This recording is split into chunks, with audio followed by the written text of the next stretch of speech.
bem-vindos ao ciclo de conferências Diálogos Contemporâneos, que se realiza simultaneamente em Brasília e Campo Grande, no período de 12 de março a 12 de junho.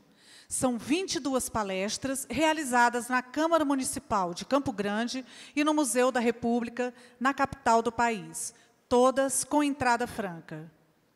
Todas as conferências e debates serão gravados e também transmitidos ao vivo via Facebook. Agradecemos a todos que vieram prestigiar o nosso projeto e aos que estão nos acompanhando pela internet.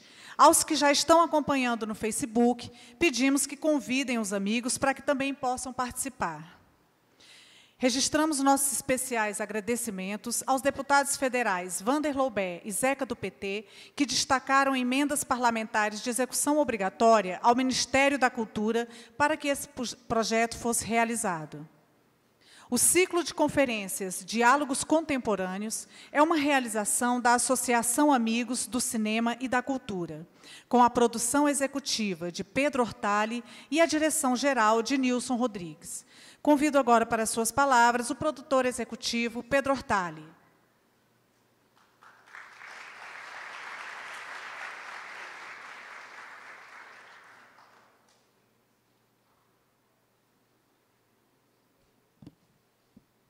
Boa noite. Com grande satisfação que a gente recebe a todos vocês e a todas para essa terceira conferência do projeto Diálogos Contemporâneos. Nós já tivemos aqui 2 debates muito significativos, né, com temas da educação, sobre instrumentos da educação para crianças e jovens, com Renato Giannini, o professor. Discutimos aqui também as vozes dissonantes, a ética, liberdade e autoritarismo na internet, com a filósofa Márcia Tiburi. Nós temos pela frente ainda discussões muito significativas, como uma questão histórica brasileira, a nossa herança do patrimonialismo, a herança cartorial, né, e a cultura dos privilégios, que nós vamos ter com o antropólogo Gessé Souza, próximo dia 14. A gente vai discutir também ainda a problemática do secularismo diante de grupos religiosos cada vez mais volumosos ocupando as organizações de Estado. Acho que é um tema super importante para ser discutido. Nós vamos discutir a cultura do descarte, do lixo, do empreendedorismo num país que tem as mais altas taxas de desigualdade do mundo, e vamos discutir também o amor e a afetividade, solidão nas grandes cidades. São temas de absoluto relevo na nossa compreensão, né? A conferência de hoje, com a nossa convidada Viviane Mosé, que muito nos honra pela presença, no tema Cultura Digital e Sociedade em Rede, né? O que isso significa no processo de organização das grandes corporações de comunicação, né? Estamos vivendo, como disse um filósofo inglês, o Scott Lash, a sociedade dos modos tecnológicos de vida, né? Então, uma sociedade cada vez mais mediatizada pelas tecnologias digitais.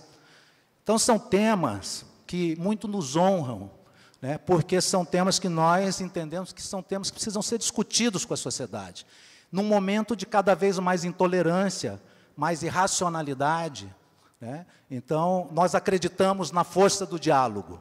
E o diálogo é que abre esses canais de reflexão e de formação de pensamento crítico. Por isso que a gente está realizando esse projeto e esperamos que esse projeto se repita e se replique na sociedade, porque nós precisamos de diálogo. Então, uma boa conferência para todos nós.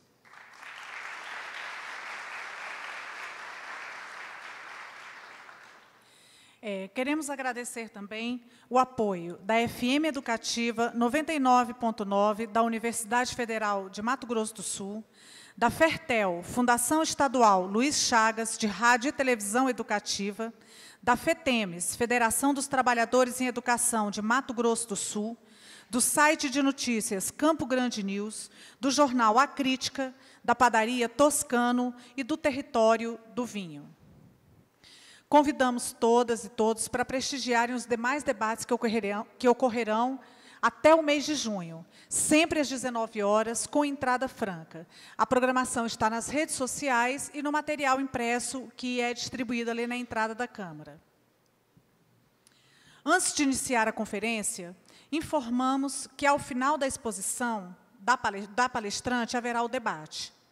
Aos que quiserem participar, as perguntas deverão ser feitas por escrito. As nossas auxiliares do cerimonial estarão posicionadas pelo auditório e vocês podem levantar a mão e solicitar o papel para apresentarem as suas considerações ou questões. Para o bom andamento do trabalho, lembramos também que temos 2 horas para realizar toda a atividade.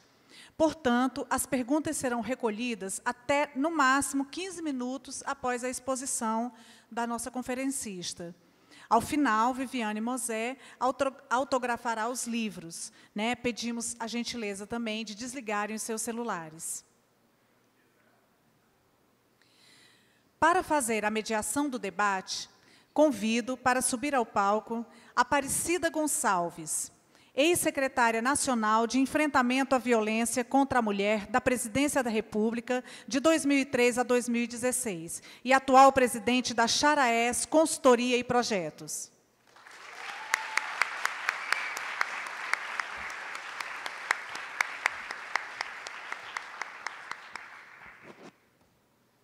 O tema da conferência de hoje é Mundo Digital e Sociedade em Rede.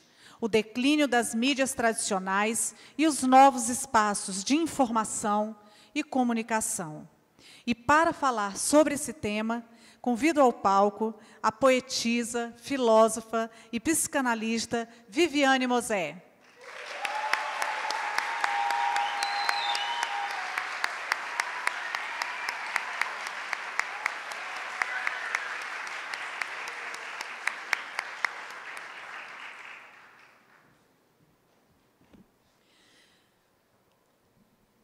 Passo agora a condução da conferência para Cida Gonçalves.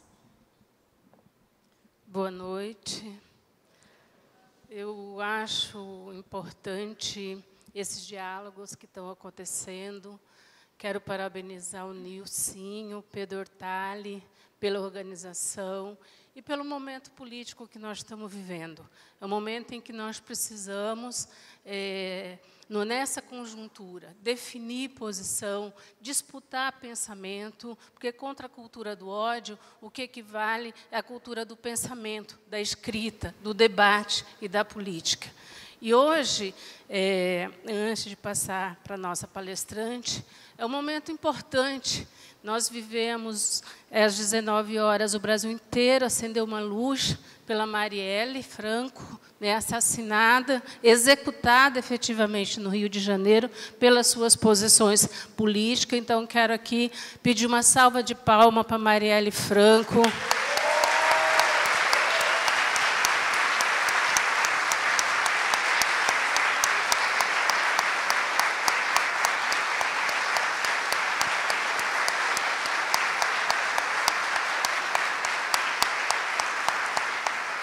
Pela coragem, pela luta por ser mulher, por ser negra, por ser favelada, por ser pobre e ter rompido todos os paradigmas. Também, numa segunda-feira, logo depois em que um ex-presidente da República sofreu um atentado, também pelo ódio na região sul. Então, é um momento em que, efetivamente, a nação precisa refletir, a nação precisa pensar. E é por isso que eu acho que é um momento muito importante, é um momento estratégico, e gostaria de agradecer a Viviane Mosé, que tem nos ajudado na conjuntura, tem se posicionado nos artigos e nas falas, a dizer efetivamente que nós só vamos conseguir vencer o ódio com posição, com fala e com uma não omissão, efetivamente, diante da realidade que está acontecendo. Então, eu queria agora passar para a nossa palestrante tocar e falar para a gente. Muito obrigada.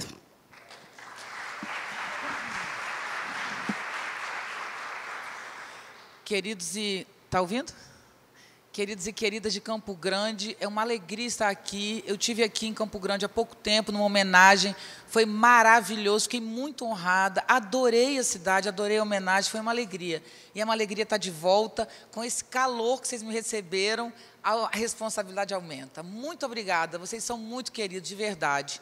E a gente tem realmente, como você diz, a gente tem um momento, a gente vive um momento muito difícil, e eu realmente espero que a gente consiga, por meio da argumentação, do pensamento, do posicionamento político, que não necessariamente, quando a gente fala de político, é partidário, né? É preciso se posicionar politicamente no Brasil hoje, no mundo, e eu vou tentar mostrar, exatamente, traçar esse cenário. Então, eu vou primeiro falar algumas coisas soltas para a gente entender o universo da questão.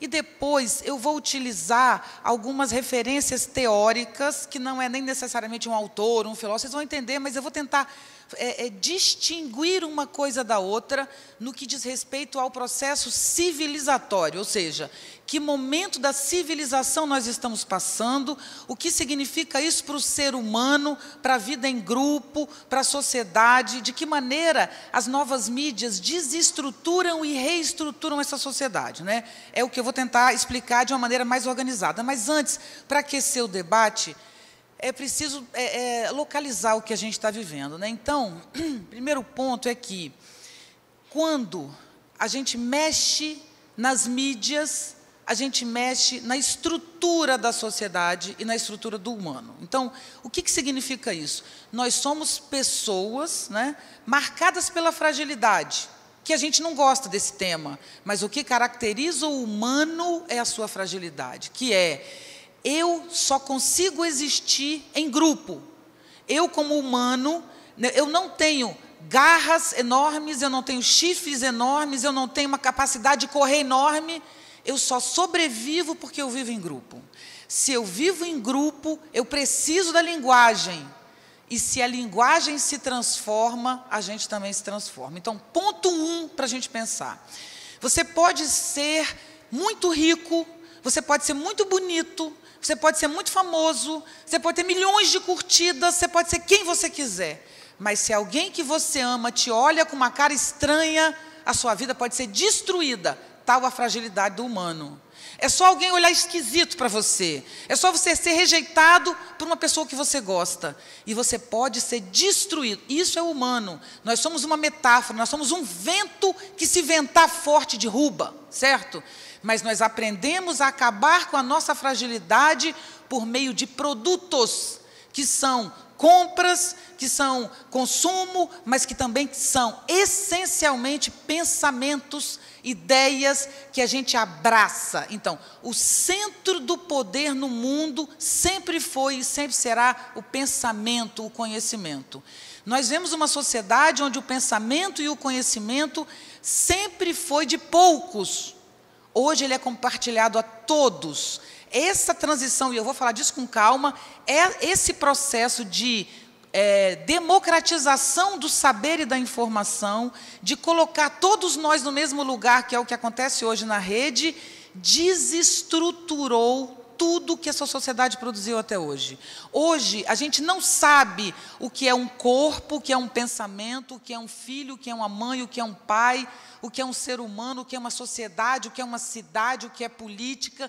Nós perdemos a noção de absolutamente tudo.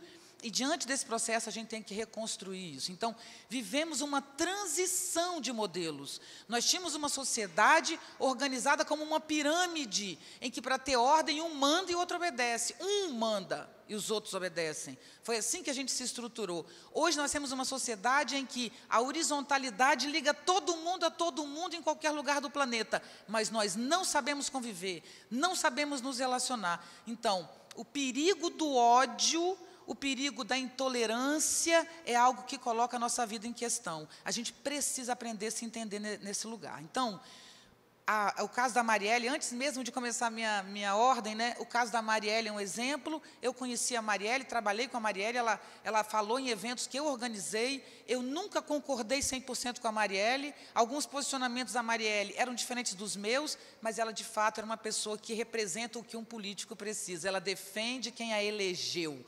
Ela leva adiante as bandeiras que a elegeram. Ela era fiel a quem botou ela naquele lugar. E a gente matou essa pessoa, né? A gente, que eu digo, é que a gente destruiu um ideal, e é por isso que a gente está aqui hoje, para resgatar esse ideal. Não é colocar a Marielle no lugar de santa, não. É que ela cumpriu um papel que hoje no Brasil a gente não está conseguindo fazer cumprir. E a gente precisa resgatar isso. Então, o que eu queria trabalhar com vocês? Olha só, vamos começar pelo começo, né? É necessário voltar ao princípio. O princípio de tudo é, por que existe grupo? O que é política, por exemplo, né? Política é lidar com a polis, que é a cidade, né? O que é uma cidade? É uma aglomeração de pessoas, ok? Quando eu disse para vocês que nós não temos chifres, nem garras grandes, isso é o Nietzsche que pensa assim, é um texto do Nietzsche da Gaia Ciência. Então, ele diz, a nossa alegria é o nosso problema. O que é a nossa alegria? Nós precisamos do outro. Se eu não conviver em grupo, eu não consigo existir. Mas o outro, como diz o Sartre, o olhar do outro é meu inferno. Então, se o grupo me fortalece, o grupo me enfraquece. Basta uma pessoa te olhar torto que acaba a sua vida. Então, qual é o desafio nosso? Viver em grupo. O que é política? É ordenar as multidões, não é isso? É construir limites, construir distinção entre uma coisa e outra.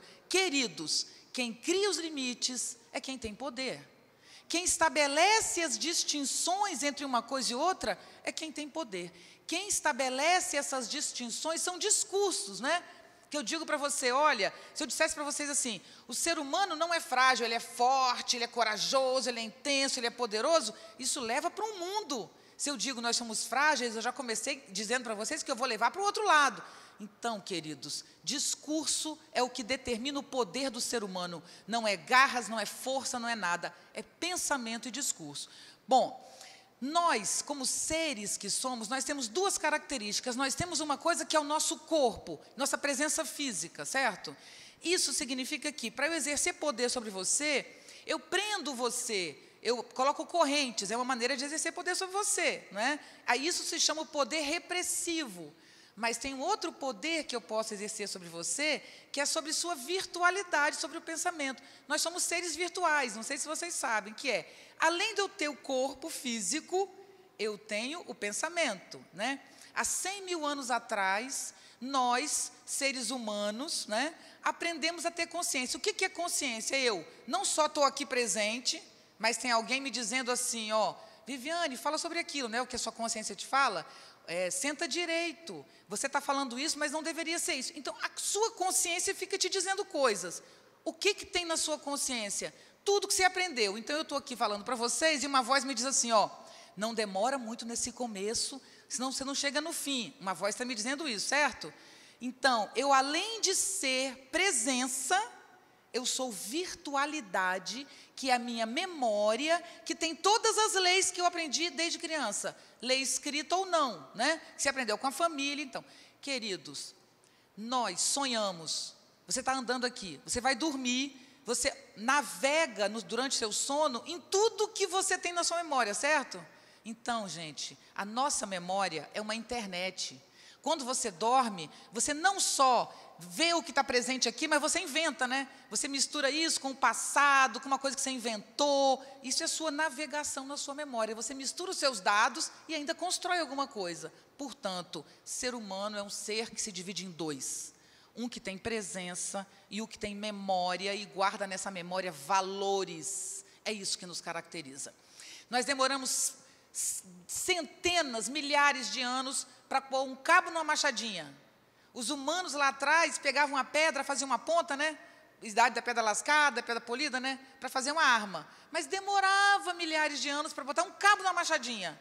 Até que desenvolvemos a consciência. Há 100 mil anos atrás começamos a enterrar os mortos, enterrar o semelhante.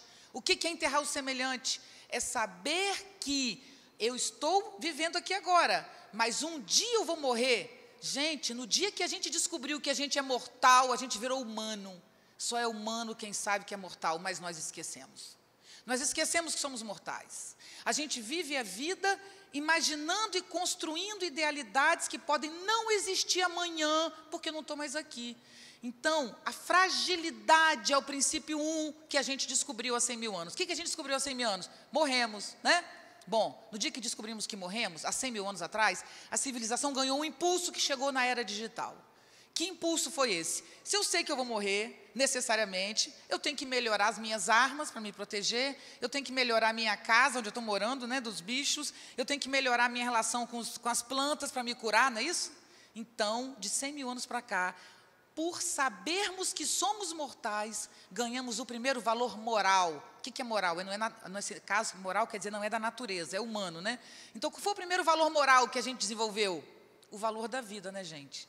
A vida tem valor, esse valor tem que ser preservado. Então, para cuidar da vida, é que eu construo arquitetura, ciência, filosofia, não é isso?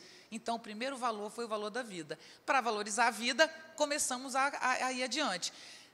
Há 100 mil anos, há 30 mil anos, a gente já tem a pintura nas cavernas, é o chamado período criativo do Paleolítico, na explosão criativa do Paleolítico. Há 30 mil anos você já tem o início da escrita, o início da religião, o início da arte, tudo. Nas cavernas, só nas cavernas você já passa por figurativo e abstrato. Verdadeiramente. Você tem nas cavernas pintura figurativa e abstrata. Foi muito rápido. Dali a gente correu rapidamente para viver parado. Desculpa, para não ser mais nômade. O que nasce ali? A primeira civilização, não é isso? Primeira civilização que a gente considera é o Egito. O que o Egito criou? A pirâmide, não é isso? A minha tese é que o Egito criou a pirâmide porque ele quis honrar a forma do triângulo. Quando você tem 2 pontos, você tem uma reta. A reta não contém nada. Quando você tem 3 pontos, você tem um triângulo. O triângulo é a primeira forma que contém alguma coisa. O triângulo foi a forma da sociedade. O triângulo foi a forma do processo de gestão, que é, no Egito, o rei manda em todo mundo, não é isso? Manda mesmo, manda matar, naquela época especialmente. Mas o rei egípcio, no auge do seu reinado, que é o Amon-Ra, ele não quis apenas ser rei, ele dizia que ele era Deus. Então, ele cuidava dos vivos e dos mortos. Tem gente por aí que se acha Amon-Ra, você sabe, né? É o máximo do delírio da pessoa. Ela se acha, né? Então, está lá o lugar do sábio, do especial, que guia todo mundo. O processo de pirâmide gerou um modelo de organização das multidões, que diz que as multidões precisam de ordem, a gente já sabe. Todo mundo sabe, né? Não tem como multidão viver sem ordem. Agora, a ideia de que só há ordem na multidão quando um controla a maioria, isso é a pirâmide de gestão. Pula o Egito e vamos para a Grécia. A Grécia não era como o Egito, era uma democracia.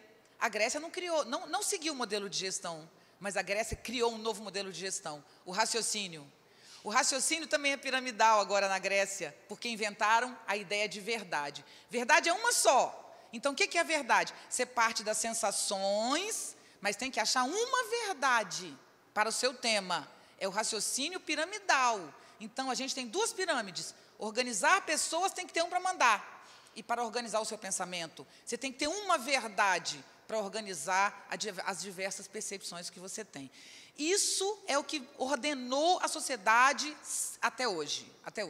A gente pode rapidamente passar para vocês entenderem. Acaba o período grego, Idade Média. Na Idade Média você tem o centro do poder, a igreja, não é isso? Com um livro, a Bíblia. Um livro. Toda a verdade estava organizada ali. Não só isso, o rei se reuniu junto com a igreja. Se reuniram. E era um poder na Idade Média. Por isso a gente fala de trevas. A Idade Média não é período das trevas. Tem muita coisa boa na Idade Média, mas eu digo, se tornou conhecida como treva porque era uma hiperconcentração de poder para a manipulação da multidão. Passa isso. O que acaba com a Idade Média? E vocês vão entender onde é que eu vou chegar. A primeira revolução que eu estou chamando é de 100 mil anos atrás. A gente tinha uma memória tão boa na cabeça que a gente criou o mundo digital na nossa cabeça, né? A consciência, o sonho, né? Então, é uma revolução da memória, porque a gente passou a ter memória física. Segunda revolução da memória é Gutenberg inventa a imprensa, imprime livros. Quando começaram a imprimir livros, todo mundo, você lá atrás, você tem uma ideia? Uai, você pode ter uma ideia, publicar um livro, imprimir e distribuir, né? Compartilhamento de conteúdo, hein? Só que pelo livro. Esse compartilhamento de conteúdo do Gutenberg fez com que todo mundo pudesse falar, e aí acaba a Idade Média, e entra o Renascimento, com aquela proliferação de arte, de cultura, né? Mas vocês sabem que o Renascimento foi tenso também. E nós estamos parecidos com o Renascimento hoje, com um período de grande capacidade, mas com um período de angústias profundas. Por quê? Porque antes o pai dizia para o filho, eu sabia o que você devia fazer, porque ele olhava na Bíblia, porque ele tinha o padre que dizia para ele, é ruim que mandem em você, gente, mas é bom, né? É ruim porque você sabe, mas por outro lado é fácil, tem raiva da pessoa que te mandou, então resolve o teu problema. Culpa sua que errou, né? Você fala para o seu pai, você me mandou errado, aí você está feliz, a culpa é do outro. Esse processo de superconcentração na Idade Média teve aquele meio ali de transição. O que volta? Eu não posso entrar nisso, que está no artigo, que eu vou até fazer propaganda. Esse livro, eu escrevi um artigo que eu vou publicar, vou autografar hoje, chama-se O Poder e as Redes. Aqui eu explico melhor, senão a gente não consegue chegar no nosso tema. Mas o que acontece ali, gente? São relações de poder que vão se transformando. Então, quando, na Idade Média, a gente tinha uma única ideia de verdade, a verdade era depois da morte, a verdade era de Deus na Idade Média. Quando começou a Idade Moderna, sabe o que aconteceu? O ser humano falou, é isso que o Nietzsche, o filósofo que eu uso, diz, a morte de Deus. Ele não está matando Deus, ele não quer que Deus morra, não é nada disso. O que ele está dizendo é que a modernidade não quer mais Deus, ela quer a ciência. É isso que ele chama de morte de Deus. Então, o que a modernidade fez? Eu não quero mais morrer para ir para o céu. Eu quero, neste mundo, adquirir o que eu quero de paraíso, certo? Tudo bonito se não fosse um pequeno probleminha que é, o ser humano, para dar conta dessa verdade, tem que ser um grande ser humano. E aí é que nasce a modernidade. Na modernidade nasce o sujeito, a subjetividade, o modelo de ser humano. O ser humano agora ele é racional. Ele já era racional na Grécia, mas agora ele se torna racional. Agora, o pensamento cartesiano aqui é a racionalidade. Depois eu explico filosoficamente melhor no livro, tá? Que tudo isso tem uma longa delicadeza por trás, mas não é o caso agora. O que significa isso? Significa que da modernidade para cá, você, para ser humano, você não pode deixar suas emoções interferirem no seu pensamento, você não pode delirar, você não pode sonhar acordado, você não pode ter nenhum grau de loucura, você não pode seus afetos moverem, você não pode ser contraditório. O nome disso é a razão. A razão tem 3 grandes leis do discurso. Isso é lei do discurso, lógica gramatical, que diz, você pode dizer, por exemplo, princípio 1, o que é. Aí você fala, que coisa esquisita. Não, o princípio, o que é, diz o seguinte, que as coisas que realmente são alguma coisa, elas não mudam. O que é, não pode deixar de ser. Entendeu? Tipo, você é honesto. Se ele é honesto, ele nunca deixará de ser. E sempre foi. Desculpa, não é bem assim, né? Então, são regras do discurso que fundamentam a verdade. Mas o mais importante dessa regra é a terceira regra. A segunda é não contradição. Você não pode falar uma coisa e depois o contrário. Isso é lei do discurso. E a terceira, que nasceu com o cartesianismo e se fortaleceu. Eu posso afirmar 2 coisas, mas a terceira chama o princípio excluído. Eu posso afirmar que eu sou uma mulher. Eu posso afirmar que eu não sou uma mulher, mas eu sou proibida de dizer que eu sou e não sou uma mulher ao mesmo tempo. Certo? Esse discurso é que nos montou como ser humano. E esse discurso, é a razão desse discurso que cria polaridade. Porque ou você é bonito ou é feio. Ou você é certo ou você é errado. Você não pode estar certo e errado ao mesmo tempo. Eu, por exemplo, gente, às vezes eu sou uma mulher, às vezes eu não sou. Às vezes eu sou e não sou ao mesmo tempo. Por quê? Às vezes eu sou uma mula empacada. Vocês não são? Não é humano o que eu sou. Às vezes eu sou um ser humano, às vezes eu sou parede. Você nunca foi uma parede? Eu tenho longos poemas sobre isso. Todo mundo é uma parede de vez em quando. Às vezes você não quer nada, você olha e você fica parado ali. Você por acaso está exercendo humanidade? Não. E às vezes você está exercendo brutalidade, ignorância, certo? Ou vontade de desaparecer, que ultimamente tem sido muito comum. Em função de probleminhas que a gente tem passado, não só no Brasil, mas no mundo. Portanto, tese 1 do processo civilizatório, criaram um modelo de ser humano em mais ou menos 1600, que foi financiado durante muitos anos por muitos grupos, que é ser humano é não ser contraditório, é não ter afeto. A segunda maior razão de morte de jovens no mundo é o suicídio. A primeira razão de morte de adolescentes de 10 a 14 anos em várias partes do mundo é o suicídio. A segunda Organização Mundial de Saúde, a doença mais incapacitante do século XXI é a depressão. Nos tornamos no século XXI pessoas que não têm noção do que é o seu afeto. O que a gente chamava de síndrome do pânico, eu não estou negando que as pessoas tenham dificuldade, eu estou apenas tratando socialmente, não estou negando o lado clínico. Pessoas têm dificuldades clínicas reais, mas eu não estou falando disso, estou falando de sociedade, certo? Nós temos uma sociedade doente, deprimida e suicida. É um fato. Nós não sabemos lidar com uma febre, com uma tosse, com um mal-estar intestinal sem procurar um profissional. Nós perdemos absolutamente a autonomia e entregamos a nossa vida sempre a alguém para quem a gente tem que pagar por isso. Uma pessoa que não sabia que eu sou psicanalista, que tive consultório durante 20 anos, me perguntou, quem é o seu analista? E eu disse, eu não tenho. Como não você vive assim? Essa pessoa, no final da conclusão, ou você tem um analista ou as gotinhas. Sabe o que são gotinhas? Rivotril. Somos impotentes, fracos, sem capacidade de decisão e levar a vida adiante. Existe uma coisa na internet compartilhada que se chama onda depressiva, não é depressão. Onda depressiva é o mal-estar generalizado que se compartilha, né? Então, eu comecei contando a história para fazer o diagnóstico aqui. Onde estamos hoje? Estamos sem noção. Eu digo que nós tivemos uma exaustão ambiental e ainda temos uma exaustão ambiental. Mas essa exaustão, a gente tem investido financeiramente muito dinheiro nela. Sim, pode não resolver, mas tem sido muito investimento para a exaustão ambiental. A gente ainda não resolveu, nem sei se resolverá. Mas nós temos uma exaustão pior, a exaustão humana. O ser humano exauriu. O modelo de gente que a gente criou faliu. Se por um lado, a gente tem uma massa enorme de deprimidos, né, e de suicidas, nós temos uma massa enorme de terroristas. Terrorismo, no grau mais difícil, é homem-bomba. Homem-bomba é alguém que quer morrer para matar os outros.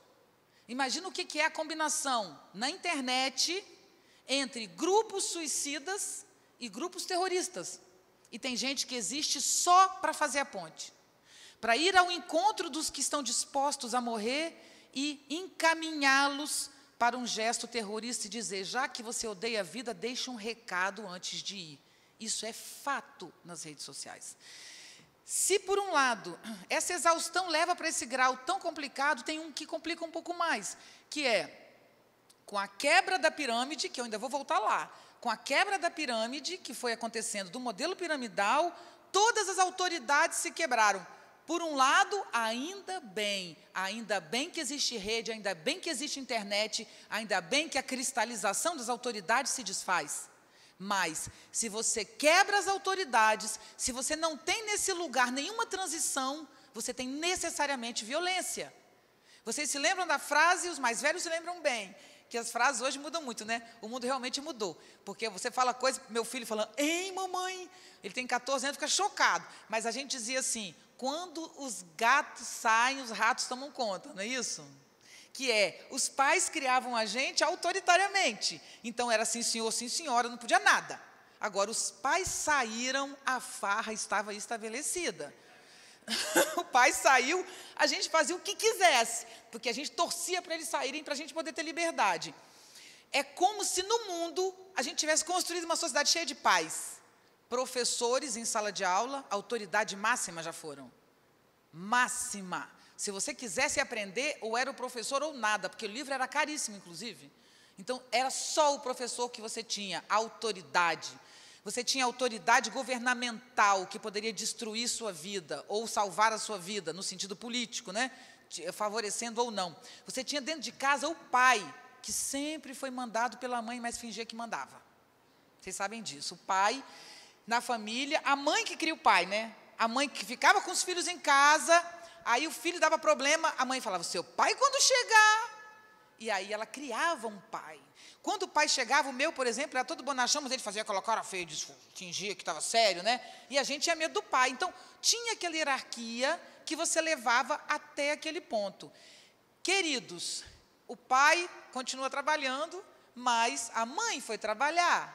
E os dois trabalham o dia inteiro e fazem mestrado à noite, porque se não fizer especialização, não tem dinheiro, né? Isso é o pai e a mãe. Acontece que tinha avó, que cuidava das crianças, mas a avó casou de novo e está fazendo faculdade.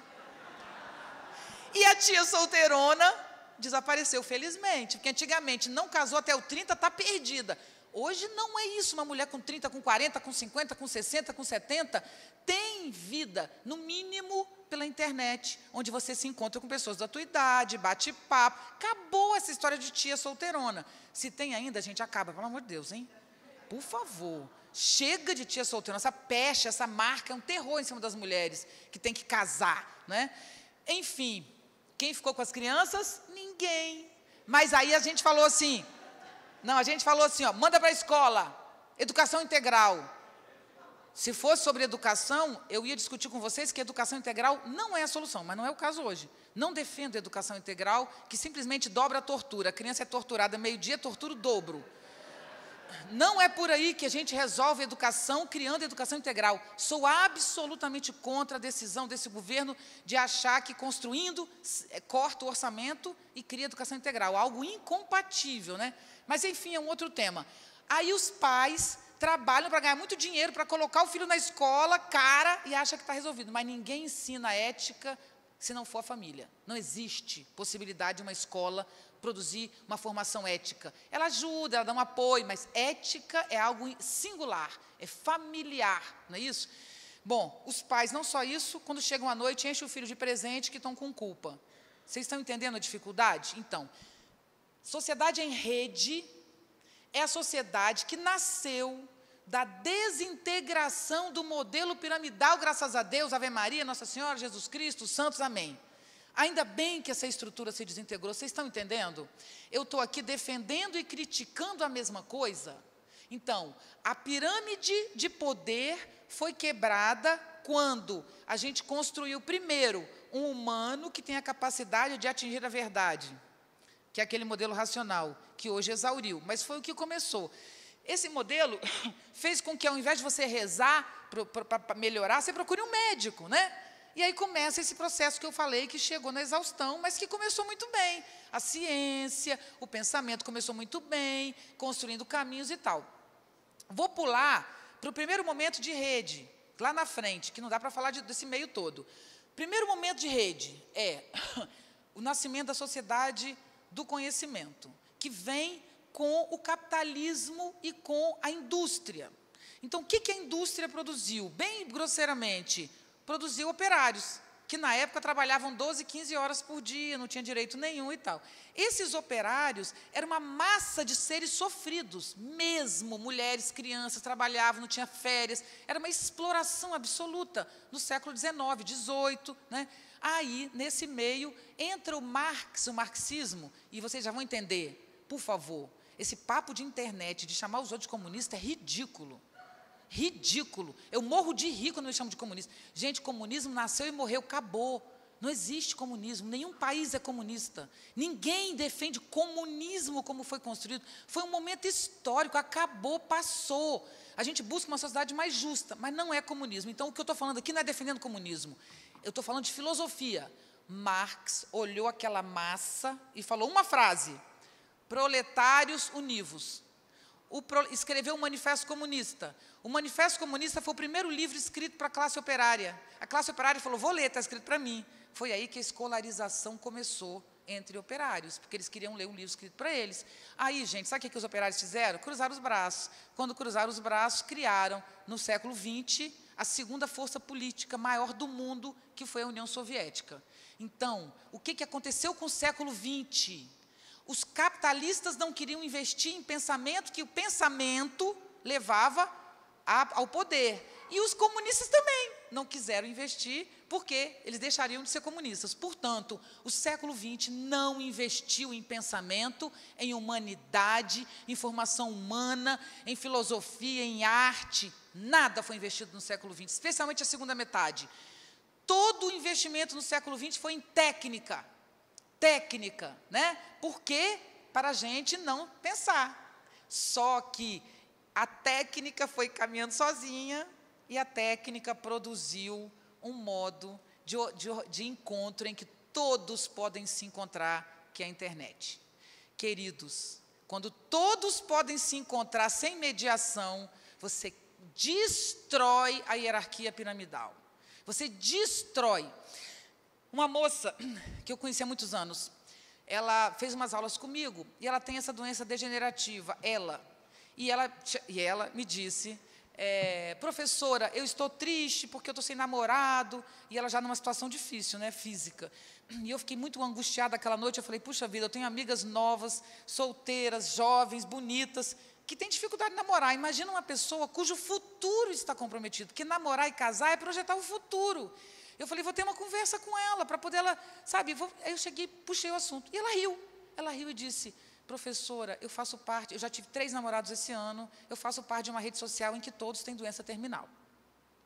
É só para vocês terem ideia, eu gosto muito desse exemplo, que é real, para vocês entenderem o que novos encontros podem gerar, novas forças, novos grupos vão se formando por interesses específicos, certo? É o encontro inédito que foi permitido ali. Então, isso quebrou todas as hierarquias. Mas eu quero voltar lá atrás. A frase do Marx, de Proletários do Mundo Univos, nasceu a ideia de que o mais revolucionário, o mais poderoso é o pensamento. Não há arma no mundo mais poderosa do que o pensamento. Porque você, singularmente, encontrando seu lugar no mundo, queridos e queridas, ninguém te destrói. Nós temos uma digital cada um. E, no entanto, todos queremos parecer com o vizinho, usar a roupa do vizinho, ser agradável como o vizinho. Por quê? Isso é manipulação do discurso. Isso é manipulação de cada um de nós. Nós somos manipulados num grau pelo discurso que é um absurdo. Então, para que todos comprem a sainha preta, bordadinha de vermelho, que eu estou vestindo aqui, né? Que isso aqui é uma etiqueta, é uma marca, tem muitas no mercado. Então, para que todo mundo compre o mesmo produto e eu ganhe dinheiro com isso, eu crio a ideia de que você tem que ser igual ao outro. E é exatamente o contrário que a nossa singularidade, o caminho da autonomia. Parte que eu não posso esquecer, se estudássemos em escolas que valorizam cada um de nós não estaríamos passando pelo momento político que estamos passando. A nossa escola nos incentiva a repetir o que o professor diz. Uma vez eu fui muito criticada na internet, quase me destruí. De vez em quando joga aquelas pedras, né? Porque um pai de um aluno, na verdade eu conheço o pai, nem conheço o aluno, ele comentou comigo, um amigo antigo que eu encontrei, ele me falou, estou preocupado com uma coisa, meu filho estuda filosofia e sociologia no ensino médio, numa escola pública, e o professor é radicalmente de esquerda, e elaborava coisas que o pai não concordava, e ele me repetiu, falou, nossa Viviane, antigamente os pais diziam assim, cuide do seu filho antes que um traficante o adote, lembra disso, os mais velhos? E ele falou, hoje eu diria, cuide do seu filho antes que um professor o adote. O que eu estou dizendo? Que qualquer professor, por mais inteligente o que ele esteja ensinando, quando o que ele ensina deve ser repetido pelos seus alunos, é manipulação. Um professor só é um professor. Se ele incentiva cada um a pensar e a escrever, mas é mais fácil corrigir uma prova só. Não é isso? Agora, quando cada um responde do seu jeito, dá muito trabalho. Então, eu prefiro fazer uma prova padrão. Isso é o que é a destruição do mundo. É isso que é o nosso problema. Eu quero ser como o grupo, você quer ser como... Aí, hoje, no Brasil, a gente tem, no mundo, 2 lados, né? Que se opõem, se odeiam. Depois, nas perguntas, eu posso falar para vocês de como isso tem a ver com o escândalo do Facebook. O ódio que a gente tem hoje tem a ver com um tipo de manipulação de dados que a gente está vivendo hoje, e depois eu comento sobre isso. Enfim, o que a internet fez? Cada um ser cada um, mas aprendemos a repetir. Hoje, a gente na internet pode ser cada um encontrar o seu jeitinho de ser e ser aceito e valorizado, mas a gente ama virar um bloco de 1000. Se vocês postam uma coisa e 1000 pessoas curtem, vira verdade. Se 1 milhão te segue, você vira ídolo. O Nelson Rodrigues costumava dizer que toda unanimidade é burra. O nosso grande Nelson Rodrigues. Quando que a gente vai aprender que quanto mais gente pensa igual, pior? Mas a gente não aguenta isso. A gente quer seguir o pensamento do vizinho. Isso é manipulação do pensamento. Volta lá atrás, então. O Marx falou isso, certo? Mas teve um outro momento.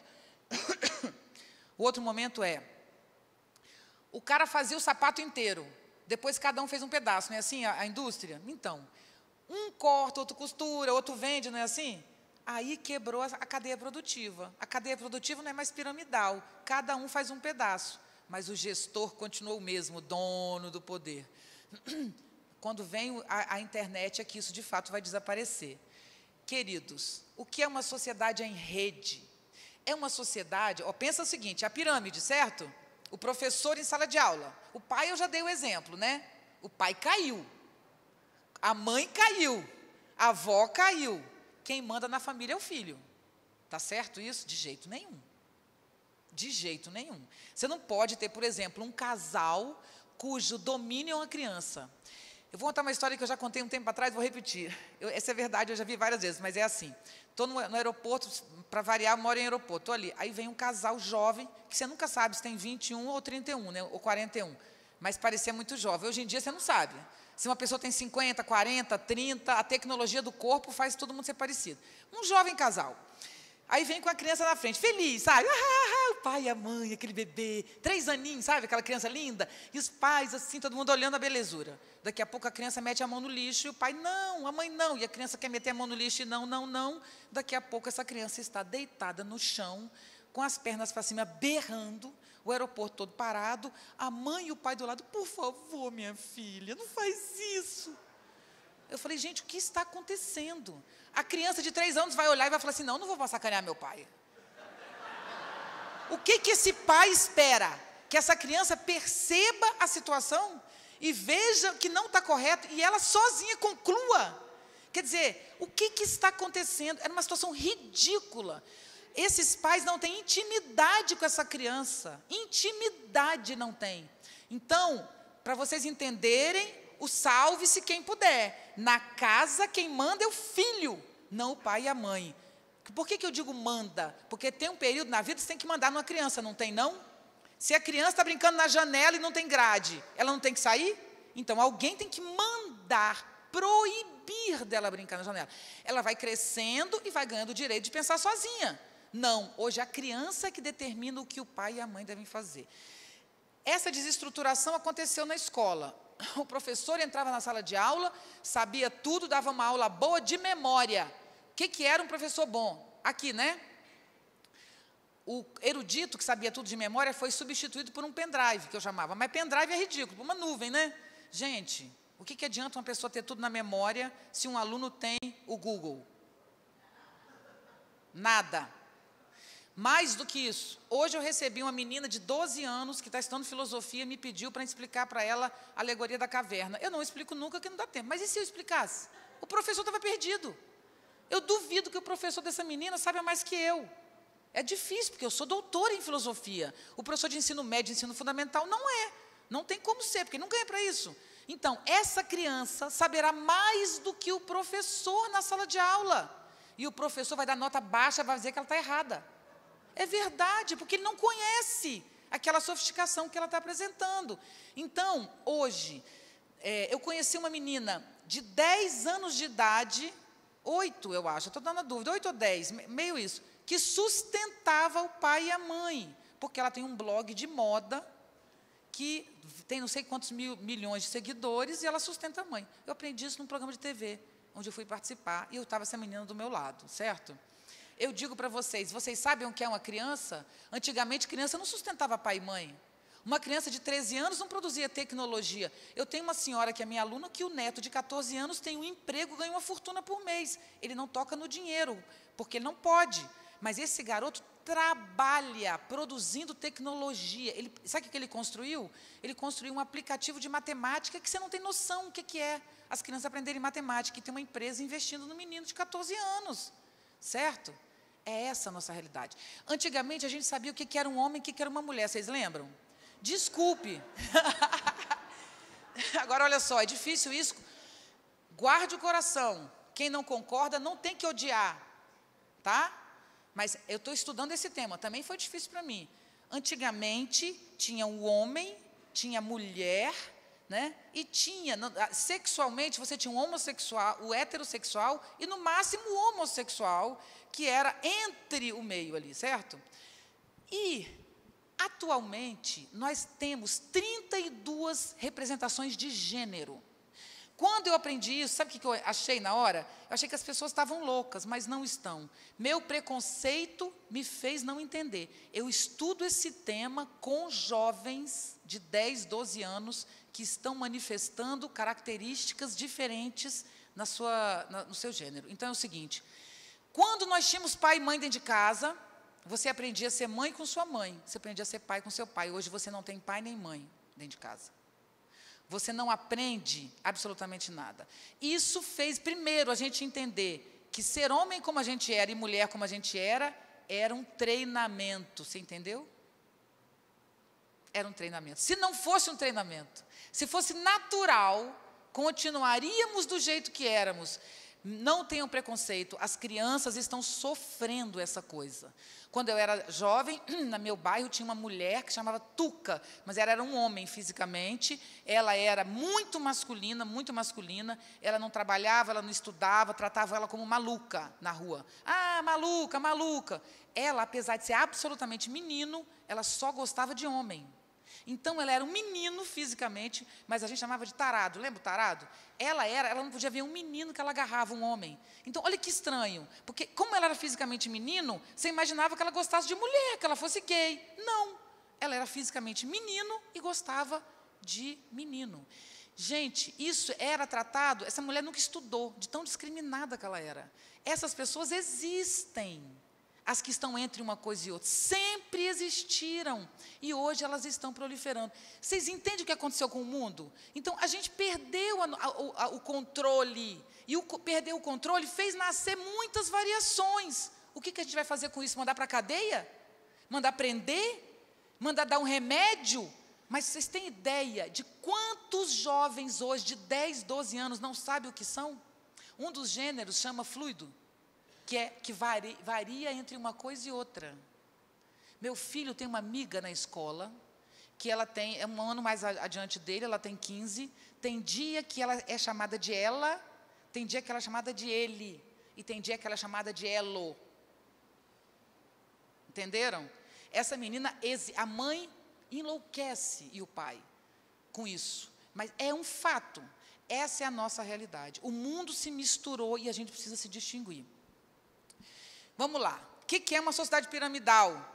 Piramidal é olha, vou explicar. Imagina um sistema de canaletas. Canaletas são irrigações, certo? Sabe o sistema de irrigação? Imagina o seguinte, você tem uma sociedade e tem um sistema de irrigação. O que é o sistema de irrigação? Todo mundo não tem um excesso que sobra? Esse excesso canaliza. Canaliza para o teatro, né? Para a arte, para a música, né? Para a dança, para a bebidinha, né? Tem várias maneiras de canalizar esses excessos. As canaletas eram pré-fabricadas. Você nascia num mundo em que você tinha 3 maneiras de existir no seu erro. Tá? Fugir do controle, vai por aqui, por aqui ou por aqui. Hoje, cada um constrói suas canaletas para colocar no mundo aquilo que você quer. Então, os caminhos se multiplicaram para todos os lugares. Isso significa, basicamente, informação. Porque se a mocinha lá, amiga do meu filho, está no entre ele e ela, e está no elo, às vezes, né? Imagina com quem ela convive. Com quem ela convive, mais novo que ela, está se estimulando também por ela. Porque, se você olhar, é interessante o visual dela. É bonito, porque é uma coisa misturada. Você não disse que ela não é bruta como menino, ela não é feminina como uma menina, ela tem um misturado. Isso incentiva outras crianças a serem como essa menina. Então, essas canaletas se proliferaram. Então, é o seguinte, qual é o centro do nosso problema hoje? a informação? Como é que você sabe se o que você está lendo procede ou não? Se todos os lugares produzem informação sobre si mesmo, sobre o mundo, não é isso? Gente, vocês já estudaram o fenômeno da terraplanagem? Como é que é? É muito legal. Terraplanagem, não. Terraplanagem é esticar a terra. É terraplanice. Como é que é o nome? Não, é a teoria da terra. Terraplanismo, né? Gente, as pessoas são tão autônomas para serem mulheres e homens ou meio do caminho, quantos quiserem, quanto elas são autônomas para pensar, né? Acabou o poder, né? Tem a teoria de que a terra é plana. Gente, é de chorar. Quem não viu, veja. É uma coisa tão ridícula. Não é? É demais. O cara vai e fala assim, ó. Tem um cara que fala assim, olha, se eu jogasse essa água, ela não poderia cair no chão nunca se a terra fosse redonda. Ela cairia no nada. As pessoas ignoram a lei da gravidade. Elas dizem que gravidade é uma mentira e que a terra é plana. Tudo isso é uma invenção para te enganar. Você entende quem é cada um hoje no mundo aberto à manipulação? Basta ter alguém esperto, com argumentos interessantes, que leva qualquer pessoa para qualquer lugar. Vou fazer um outro ponto. Eu falei da família. Agora vou falar do saber. Não tinha Bíblia, que era um livro só? Viraram muitos livros no Renascimento. Aí depois vem a Idade Moderna. Onde era o centro do saber na Idade Média? No convento, não é isso? Você sabe de onde nasceu a universidade? Do convento. As universidades são filhas do convento. Portanto, o que as universidades fizeram durante séculos? Verdades absolutas na mão de meia dúzia de gênios, não era isso? Qual era o melhor professor da universidade? O que falava difícil, que ninguém entendia o que ele falava. Não era isso? Então, quanto mais a pessoa falava difícil, mais você falava, que gênio essa pessoa, eu não entendo nada que ela fala. Isso é manipulação da informação. Isso é modelo piramidal de gestão. Eu sou esperta, inteligente, guardo tudo e fico calada. Meu problema é grave, vocês sabem, né? Eu não sei ficar calada. Se eu tivesse que exercer poder aí, eu estava perdida. Mas ficar calada é uma boa maneira de guardar o conteúdo.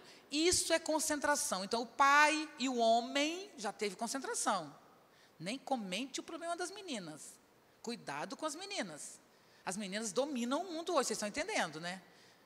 Olha de lado para um menino que está perdido. As mulheres dominam essa questão hoje. O movimento das mulheres, independente de você gostar ou não, de achar que exagera ou não exagera, que não interessa o que você pensa. O fato é que as mulheres hoje, uma fala de uma mulher destrói uma empresa, destrói um cidadão, acaba com a vida de uma pessoa. Se uma mulher disser que aquela pessoa ali assediou, especialmente há 30 anos atrás, acabou a vida dessa pessoa, nem provar. Portanto, o poder está onde, gente? Em quem consegue plugar um lugar na roda, sabe? Porque é como se fosse uma roda com milhões de poderes e, de repente, alguém acha um ponto e, pum, essa pessoa ganha poder. Portanto, onde está o poder no mundo hoje? Quebrado, fragmentado, na mão de pessoas capazes e competentes, mas, infelizmente, especialmente na mão de pessoas espertas e manipuladoras. Se a gente hoje no Brasil não aprender a distinguir minimamente uma fake news, uma notícia falsa, nós vamos ter no final desse ano alguém eleito no Brasil que vai ser, quem vai ser eleito? O com maior capacidade de manipulação, o com maior capacidade de contratar robôs. Vocês sabem que os robôs é que manipulam, né? Mais do que tudo. Então, olha o caminho, ou nos tornamos seres humanos que primeiro tem consciência da morte, que se você quer ser digno, querido, desculpa dar essa notícia numa hora dessa da noite, mas você é mortal. Desculpe, mortal. Somos mortais, somos frágeis, a nossa vida é limitada. Primeira coisa é essa. Depois você tem que perguntar para você assim, o que eu quero nesta temporada que eu passo na Terra? É uma temporada. O que eu busco? Aí você começa a desenvolver valores próprios. Aí você começa a ter dignidade. Aí você começa a realmente descobrir se o que você está defendendo parece com o que você acredita. Toda minha pesquisa nasceu em 2013. Eu estudo há muitos anos criminalidade, eu comento segurança há muitos anos no jornal o Globo. Esse tema estava muito envolvido, eu estava muito envolvida com as UPPs, tentando construir um modelo no Rio de Janeiro, muito envolvida com isso. Quando, por um efeito viral, as pessoas foram para a rua em 2013, por duas razões. Uma, que naquela época a gente ainda não entendia muito de internet, então a gente se empolgava mais do que hoje até com as coisas que a gente via ali. Segundo, uma propaganda de televisão que dizia, vem para a rua, arquibancada do Brasil, a rua é a maior arquibancada do Brasil. Eu, hoje, estou aqui discutindo esses temas e amanhã eu tenho 1 milhão de pessoas na rua sem noção do que estava fazendo. E eu comecei a criticar. Teve uma garota, que eu conto sempre essa história, mas ela é muito boa. A garota chega para mim, a senhora que eu gostava tanto é de direita, ela me disse. Eu falei, mas o que é isso? Ela falou, a senhora é contra as manifestações, contra o povo na rua. Eu falei, não, é que para colocar as pessoas na rua, elas têm que ter direção. É a multidão, né? Tem que ter direção, tem que buscar o que quer. E ela falou, mas eu sei muito bem o que eu estou fazendo lá. Eu falei, o quê? Ela falou, eu quero mudar a educação do Brasil. Eu falei, que ótimo, como? Isso é demais, isso é com os políticos. Mas os políticos não prestam, você disse. Você vai entregar na mão de quem não presta a educação? Ela falou, só falta a senhora dizer que para eu ir numa manifestação eu tenho que estudar história. E eu respondi, não, para ir numa manifestação é só levantar um cartaz, mas mudar o Brasil dá mais trabalho. Mudar o Brasil dá trabalho, não é compartilhando noticiazinhas de quinta que alguém muda o Brasil. Não se sinta fazendo política, compartilhando besteiras que lê na internet. A grande maioria é falsa. A gente tem que sair do lugar de eleitor para o lugar de cidadão. Cidadão não é eleitor, eleitor é muito pouco. A gente acha que basta votar, não basta. É preciso existir. Existir é ficar em pé, é ter presença. Se eu estou no ponto de ônibus, eu estou no ponto de ônibus. Se eu estou dirigindo um carro, estou dirigindo um carro. Se eu estou falando com meu filho, eu estou falando com meu filho. Mas não, eu estou diante do meu filho e nem trabalho porque eu quero cuidar do meu filho. Mas eu estou o tempo inteiro na internet. Eu estou o tempo inteiro no outro mundo sem estar aqui. Ou a gente ganha existência, porque se eu estou no ônibus, eu não admito que uma menina, eu sou mais velho, tenho 54, eu não admito vendo uma garota que um cara está se esfregando na garota. Eu vou chamar e falar, o que é isso que você está fazendo, meu irmão? Por favor. E eu vou tentar apoiar. Não preciso que o motorista do ônibus pare o ônibus, não. Eu sou cidadã, eu estou vendo uma menina de 15 anos sendo maltratada naquela situação. Então, o exercício da cidadania nos foi arrancado. A gente transferiu para o voto e acha que colocando uma pessoa lá. Você sabe o que é eleição? É sistema piramidal, em que você elege um rei bom. A gente está nessa fase agora, eu quero uma pessoa boa para governar. Eu não quero uma pessoa boa para governar. Eu já vi ótimas pessoas boas sendo destruídas como governantes. Eu quero um sistema de gestão contemporâneo, que use tecnologia para nos fazer viver melhor, pensar melhor, compartilhar conteúdo e distinguir esse conteúdo. Tá certo? Então, qual é o nosso tema? Sociedade em rede. Sociedade em rede é pegar as canaletas e misturar. Tudo se mistura. Então, distingua-se, olha que palavra difícil, diferencie-se, melhor dizendo. Se tudo se mistura, diferencie-se você. Qual é o que você busca, para onde você quer. Ah, desculpa o 2013 que eu pulei. Por que eu contei 2013? Eu olhei aquilo e pensei, aquelas pessoas todas estão na rua, elas querem mudar o Brasil. Elas têm interesse em transformar essa sociedade, mas elas acham que na rua elas vão clicar, a realidade mudar. Essa menina que falou comigo, ela achava que ela ia para a rua, ia pegar a educação e ia clicar lá, mude. E não é assim, né? E mais, o que mais me incomodou em 2013, que é o que eu quero, é o nosso tema hoje, é essencial para mim que esse tema seja tratado aqui. O essencial é, as pessoas estavam na rua em 2013 defendendo posições contrárias ao que elas acreditavam. Então, tinha lá um grupo defendendo tal ideia. Eu entrava para o debate e falava, por que você está defendendo isso? Ah, porque eu penso isso. E falava, mas o que ela pensa é contrário do que ela está defendendo. Vocês estão tendo ideia do que eu estou falando? Grande parte de nós, estou me colocando no meio, defende coisas que são contrárias ao que a gente acredita, porque a gente não sabe distinguir o que acredita. Ontem, eu hoje gravei uma coisa que vai para a minha rede social amanhã, que é uma rádio que eu estou inventando toda terça-feira, porque em áudio é mais fácil de falar. do que em vídeo, que demora e tal. Eu estou analisando a manipulação de dados do Facebook.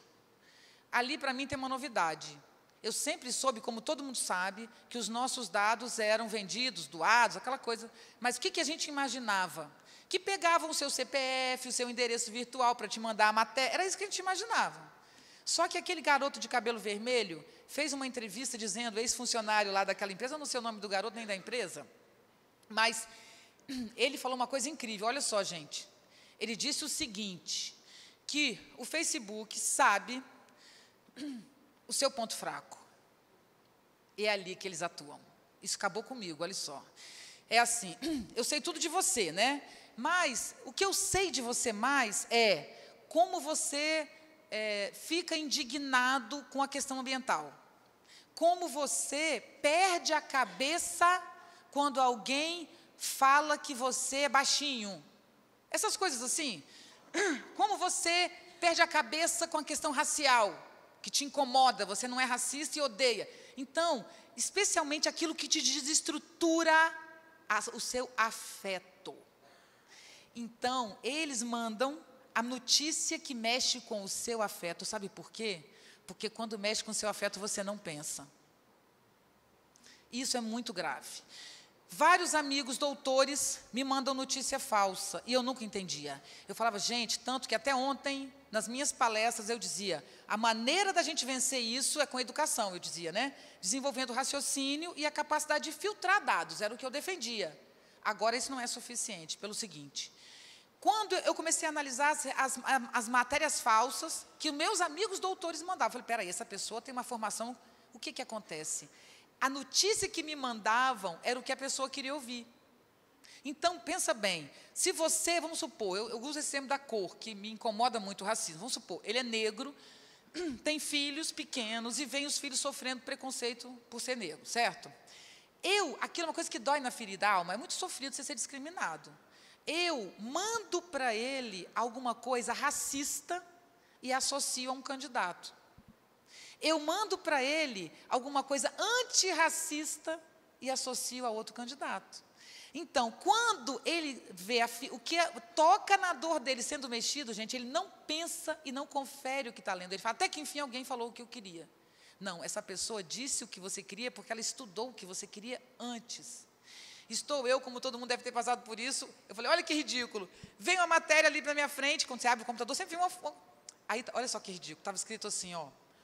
As mulheres que nasceram em janeiro de 64 são muito especiais. Que coisa mais ridícula. Eu acreditei. Juro que eu acreditei. Eu falei, nossa, eu sempre achei que quem nasceu... Era eu, nasci em janeiro de 64.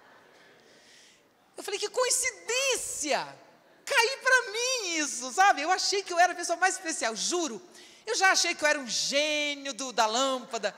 Aí demorou, felizmente, 5 minutos, eu falei, filho da mãe, ele sabe a minha data de nascimento, entendeu? É isso que fazem com a gente, não apenas para a política, mas especialmente para a venda de produto. E o outro ponto chama-se depressão. Nós não somos a sociedade mais deprimida? Fui falar sobre isso, uma moça levantou a mão, falou para mim, numa aula menor, ela falou, agora eu entendi porque diante da crise que a gente vive, na minha rua fecharam 6 lojas, mas abriram 8 farmácias. Isso, a depressão, vende muita coisa. Incentivar a depressão vende produto, incentivar a depressão manipula pessoas para onde quiser.